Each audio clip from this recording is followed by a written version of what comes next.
What's up, my comic comrades? We're once again stepping into the world of DC's death metal, this time talking about the Death Metal The Multiverse Who Laughs one-shot. This issue is a collection of 5 short stories about several of the worlds within the Dark Multiverse. And with it being 5 different short stories in one, for today's purposes, we're mainly going to focus on the Robin King short story, as his is the main one and the one that connects to the greater DC death metal event. Again, we will touch on the other 4 stories to give you a glimpse of what they're about, but the meat of today's episode is going to focus on the Robin King story called Scary Stories to Tell in the Dark Multiverse. I've said it before, but I think he's crazy and even more sadistic than the Batman Who Laughs, and his story in this issue proves my point yet again. Let's see why.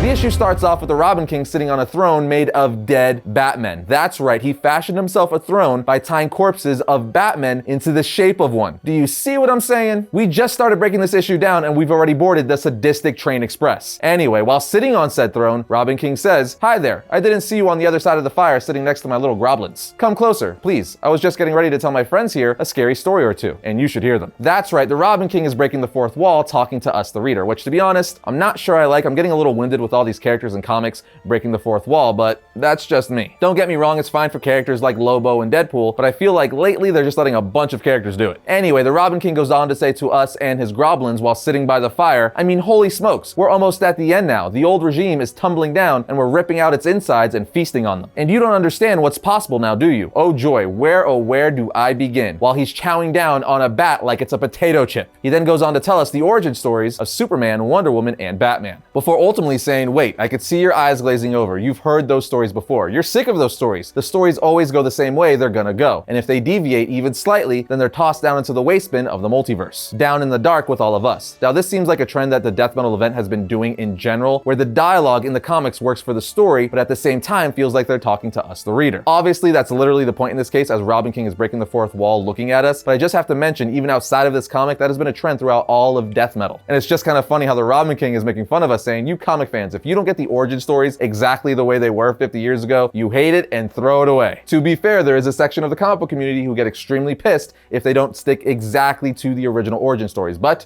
that's not all of us. With that little rant out of the way, the Robin King goes on to say, you're dying for something exciting and different to happen, aren't you? Well, you're in luck, as his goblins cheer. He goes on to say, I told you this was a scary story, and you already know how I killed every damn hero on my world and became king, which if you don't, we did an origin of the Robin King, which you could find right here. Robin King continues to say, but do you know the story about the spoiled rich kid who watched his parents die in an alley, who became evil and took over the world and is about to kill a god? Because right this very minute, our darkest night is out there changing all the rules. No more happy endings, no more good triumphing over evil. Because of him, a whole new kind of story is rising up in the multiverse above. Pretty much telling us that ever since Metal a few years ago, DC has been giving us dark alternate versions of characters that are primarily Batman themed over and over again. Hence the piece of dialogue stating, now they're the only game in town. But instead of telling us ones we've already been introduced to, like Red Death, Dawnbreaker, and the Grim Knight, we get told about all new versions of dark DC characters by the Robin King. Like a world where the last son of Krypton was just a baby boy in his rocket ship when he passed through a cosmic radiation storm from a black hole. And then by the time he crashed on Smallville, he was left with a powerful hunger that could only be satisfied with burning human flesh. Or a Flash that wanted to share his gift with everyone, but the Speed Force evolved them into vicious predatory speed monsters. Their societies build and collapse in seconds, the human race blasting its ultimate heat death within hours.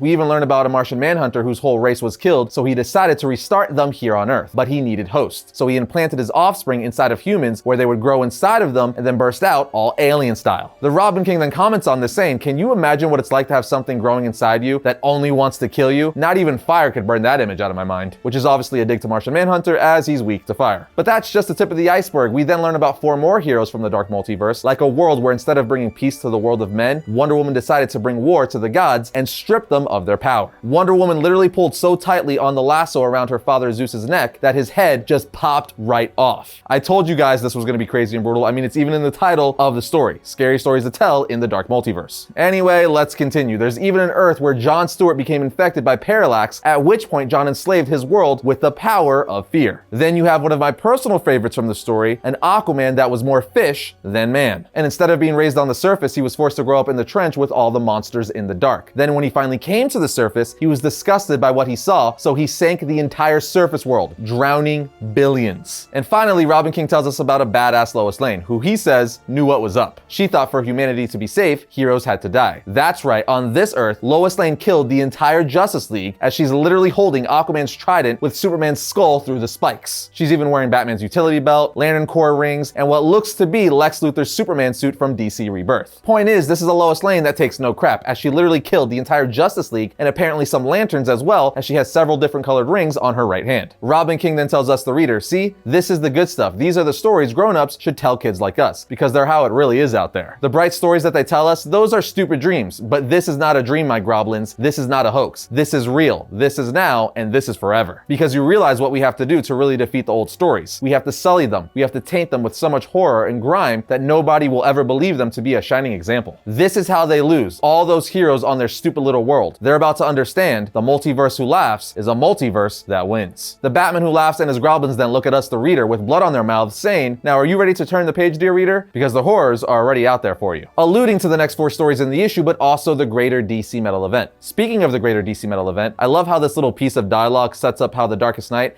and the Dark Multiverse will win in the end. Essentially, the Darkest Knight, the Robin King, and all these evil Batman and the dark versions of heroes are looking to taint our primary heroes with so much horror and grime that nobody will ever believe them to be a shining example. When you really think about it, it's extremely dark and twisted, which makes sense because Dark Multiverse. But literally, they want to break down the Justice League so much that they make them unrecognizable so that no one looks at them for hope or to be a shining example. As for the other 4 stories in the book, there's a pretty cool one called Victor Zsasz, written by Patton Oswalt, called Feeding the Beast. Essentially, in this version of Victor Zsasz, he wants to be infected with death metal to evolve to become something else, something more terrifying. But let's just say in the end, things don't go according to plan. The next story is called Super Threats, which is all about the DC Super Pets. It's essentially like Super Pets meets Deceased. As for me, I'm not the biggest fan of superhero pets in the DC universe. Sure, Ace the Bat Hound and Crypto are cool, but I'm not itching to read a story about animal superheroes. That's just me. I'm sure other people may love it, but I'm not necessarily one of those people. And the 4th story in the book is actually my second favorite story, called Hard Traveled. Basically, it's a future world where Hal Jordan and the Guardians of the Universe, now called Steel Guardians, have taken over the world. And Green Arrow is one of the last remaining heroes to save Earth and fight Hal Jordan. It's a story that's left on a cliffhanger, and I really want to see how it continues. Then we have the 5th and final story called Fear Index, which deals with Metropolis being covered in Scarecrow's fear toxin. Because of this, everyone has to wear masks if you want to go outside.